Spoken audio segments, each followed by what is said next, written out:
So இந்த vlog பார்த்திங்கன்னா yesterday ஈவினிங்கில் எடுத்த விளாகு. ஸோ நைட்டு பார்த்திங்கன்னா நல்ல மழைங்க. ஈவினிங்கே ஸ்டார்ட் ஆயிடுச்சு, ஒரு 5 மணிக்கு மேலேயே ஸ்டார்ட் ஆயிடுச்சு. அப்படியே அப்பப்போ வந்துட்டு இருந்தது மழை. கிட்டத்தட்ட ஒரு 4 மணி நேரமாட்டம் மழை, நல்ல மழையாக இருந்துச்சு. அதுக்கப்புறம் பார்த்திங்கன்னா எப்போவுமே ஈவினிங் எல்லாம் ஃபுல்லாக பாத்திரம்லாம் எடுத்து கழுவி வச்சுட்டு அதுக்கப்புறம் தான் வேலையை ஸ்டார்ட் பண்ணுவோம்.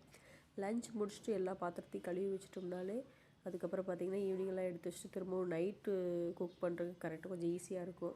6 மணிக்கு வரும்போது எல்லாம் க்ளீனாக சமையல் கட்டெல்லாம் ஃபுல்லாக நீட்டாக எடுத்து வச்சுட்டு அதுக்கப்புறம் திரும்பவும் சமையல் பண்ணோன்னா திரும்பவும் நைட்டு பாத்திரம் கரெக்டாக இருக்கும், சேர்ந்துடும். மறுபடியும் எடுத்து விளக்கி வைக்கணும்.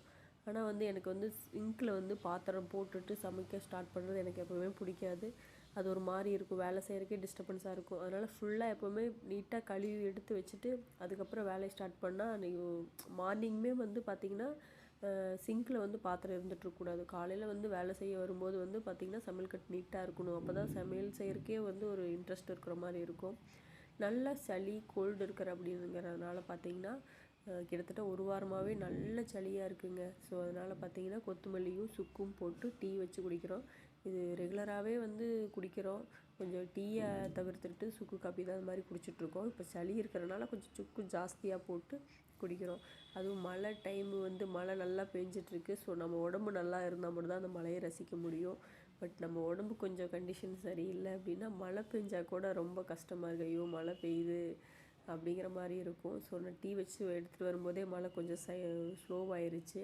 அப்புறம் பார்த்திங்கன்னா நைட்டு திரும்பவும் மழை வர ஆரம்பிச்சிருச்சு. சோயாபீன்ஸ் சாப்பாடு தான் செய்யலான்ட்டு, என்ன செய்யலாம், உடம்பு வேறு சரியில்லை, டயர்டாக இருக்குது, ஏதாவது சிம்பிளாக ஒரே சாப்பாடாக பண்ணிடலான்னு யோசித்தேன். மதியமே அதை தான் யோசித்தேன். சரி ஓகே, உருளைக்கிழங்கு கொஞ்சம் இருக்குது, சோயாபீன்ஸ் இருக்குது, அதை போட்டு சமையல் பண்ணிடலாம் அப்படின்ட்டு காய் சாப்பாடு மாதிரி வச்சிடலாம் அப்படின்னு சொல்லிட்டு வச்சுட்டேன். தம்பிக்கு பார்த்திங்கன்னா அக்கா கொஞ்சம் ரவை கிளறிட்டாங்க. காய் சாப்பாடு மாதிரி வச்சுட்டு எதுவும் தொட்டுக்கு எதுவும் இல்லைன்னா எப்படி, சரி ஓகே முட்டையை கொஞ்சம் வறுத்து வச்சிடலாம் அப்படி முட்டையை வறுக்கலான்னு நினச்சோம். சரி வேண்டாம், வேக வச்சு எண்ணெய் மஞ்சத்தூள் போட்டு ஃப்ரை மாதிரி பண்ணிக்கலாம் அப்படின்னு சொல்லிட்டு ஃபைனலி திடீர்னு அதை ஒரு முடிவு பண்ணி சரி அதையும் பண்ணியாச்சு.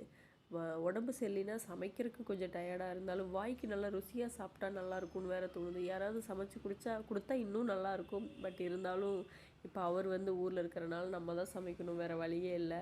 ஆனால் ஒரு விஷயம் என்னென்னு பார்த்தீங்கன்னா சோயாபீன்ஸில் என்ன பண்ணி கொடுத்தாலும் தம்பிக்கு பிடிக்குதுங்க. எனக்கு கொஞ்சம் அவ்வளோக்கா சோயாபீன்ஸ் பிடிக்காது.